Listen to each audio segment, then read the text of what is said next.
Okay, അടുത്ത ക്വസ്റ്റ്യനിൽ നമുക്കൊരു മെയിൻ സ്റ്റേറ്റ്മെന്റ് ഉണ്ട്. അതിനോട് ബന്ധപ്പെട്ടിട്ടുള്ള 4 വേറെ സ്റ്റേറ്റ്മെന്റ്സ് ഉണ്ട്. അതായത് P, Q, R and S എന്ന് പറഞ്ഞിട്ടുള്ള 4 വേറെ സ്റ്റേറ്റ്മെന്റ്സ് ഉണ്ട്. സോ മെയിൻ സ്റ്റേറ്റ്മെന്റ് എന്താന്ന് നോക്കാം. ഇതിൽ ഏതൊക്കെ സ്റ്റേറ്റ്മെന്റ്സ് ആണ് നമ്മളെ ലോജിക്കലി കൺസിസ്റ്റന്റ് ആയിട്ടുള്ളത് എന്നുള്ളതാണ് നമുക്ക് നോക്കേണ്ടത്. Okay, so statements where the first statement implies the second and the 2 statements are logically consistent with the main statement.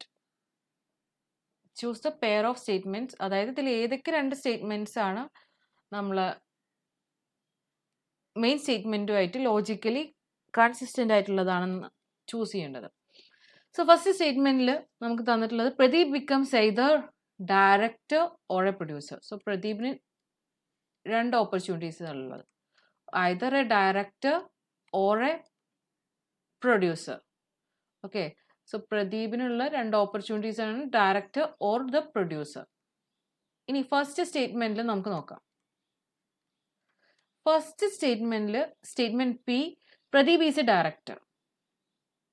Pradeep is a director എന്നാണ് പറയുന്നത്.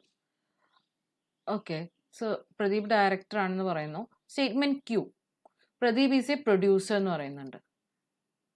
സ്റ്റേറ്റ്മെന്റ് ആറിൽ പറയുന്നത് Pradeep is not a director.